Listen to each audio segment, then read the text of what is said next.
আসসালামু আলাইকুম রহমতুল্লাহি বারকাতুহু। রাজশাহী বিশ্ববিদ্যালয়ে কি ঘটেছে, আম্বার কি করেছে? একদিকে শিক্ষার্থীদের মারধরের ভিডিওটা ভাইরাল হয়েছে, অন্যদিকে সেই মারধরের শিকার দুই শিক্ষার্থী গ্রেফতার। একদিকে রাকসু জিএস সালাউদ্দিন আম্মার বলেছেন, আমরা হামলা করিনি, প্রতিরোধ করেছি। আবার বিভিন্ন ছাত্র সংগঠন ঘটনাটাকে বলছে মব সন্ত্রাস। পুরো ঘটনায় উত্তপ্ত হয়ে উঠেছে রাজশাহী বিশ্ববিদ্যালয়ের ক্যাম্পাস। ঘটনার সূত্রপাত সংস্কৃতি বিভাগের এক ছাত্রীর অভিযোগকে কেন্দ্র করে। অভিযোগ ছিল একই বিভাগের এক শিক্ষার্থীর প্রেমের প্রস্তাব প্রত্যাখ্যাত হওয়ার পর তাকে ভয় ভীতি দেখিয়েছেন। এই বিষয়টা নিয়ে প্রথমে প্রক্টর কার্যালয়ে বৈঠক হয়, পরে দ্বিতীয় বৈঠকে উপস্থিত ছিলেন রাকসুর জিএস সালাউদ্দিন আম্মার সহ কয়েকজন নেতা। সেখানে ইতিহাস বিভাগের শিক্ষার্থী মোহাম্মদ আনাসকে নিষিদ্ধ ছাত্রলীগের সঙ্গে সম্পৃক্ত বলে অভিযোগ করা হয়। অভিযোগের এক পর্যায়ে তার মোবাইল ফোনে ছাত্রলীগের কয়েকজন নেতার সঙ্গে তোলা ছবি দেখানো হলে উত্তেজনা তৈরি হয় এবং তাকে মারধরের অভিযোগ ওঠে। এরপর পরিস্থিতি আরও উত্তপ্ত হয়ে ওঠে।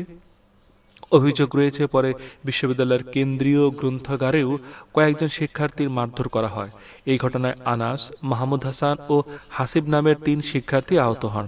ঘটনার পর সোমবার রাতে আনাস ও মাহমুদ হাসানকে মতিহার থানা পুলিশ পূর্বের একটি ছাত্রলীগ সংশ্লিষ্ট মামলার গ্রেফতার দেখায়।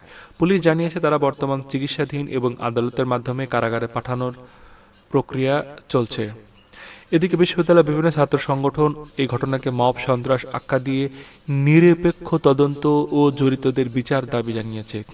অন্যদিকে সংবাদ সম্মেলনে রাকসুর ভিপি মোস্তাকুর রহমান জাহির অভিযোগ করেন, বিভিন্ন সংবাদ মাধ্যম ঘটনাটি একপাক্ষিকভাবে উপস্থাপন করছে।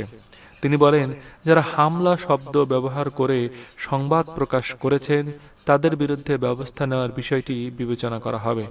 একই সংবাদ সম্মেলন রাকসুর জিএস সালাউদ্দিন আম্মার বলেন, তাদের কর্মকাণ্ডকে হামলা নয়, প্রতিরোধ হিসেবে দেখা উচিত। তিনি আরও দাবি করেন, ছাত্রলীগ সংশ্লিষ্টদের বিরুদ্ধে দীর্ঘদিন ধরে বিচার না হওয়ার কারণেই এমন পরিস্থিতি সৃষ্টি হয়েছে।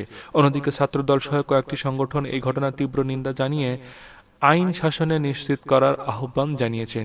বিশ্ববিদ্যালয় প্রশাসন জানিয়েছে, পুরো ঘটনাটি তদন্তের একটি কমিটি গঠন করা হয়েছে এবং তদন্তের ভিত্তিতে প্রয়োজনীয় ব্যবস্থা নেওয়া হবে। সব মিলে রাজশাহী বিশ্ববিদ্যালয়ের এই ঘটনা এখন কয়েকটি গুরুত্বপূর্ণ প্রশ্ন সামনে এসেছে। আইন নিজের হাতে তুলে নেওয়ার অভিযোগ কতটা সত্য? মারধরের ঘটনা কি সত্যি প্রতিরোধ, নাকি এটি মব সন্ত্রাস? কার তদন্ত শেষে কার বিরুদ্ধে কী ব্যবস্থা নেওয়া হবে? এসব প্রশ্নের উত্তর মিলবে সময় গড়ালেই। আপনার মতে এই ঘটনা বিশ্ববিদ্যালয় প্রশাসন ও আইন শৃঙ্খলা বাহিনীর কী ভূমিকা থাকা উচিত? কমেন্টে আপনার মতামত জানান। ভিডিওটি তথ্যবহুল মনে হলে লাইক, শেয়ার এবং সাবস্ক্রাইব করতে ভুলবেন না।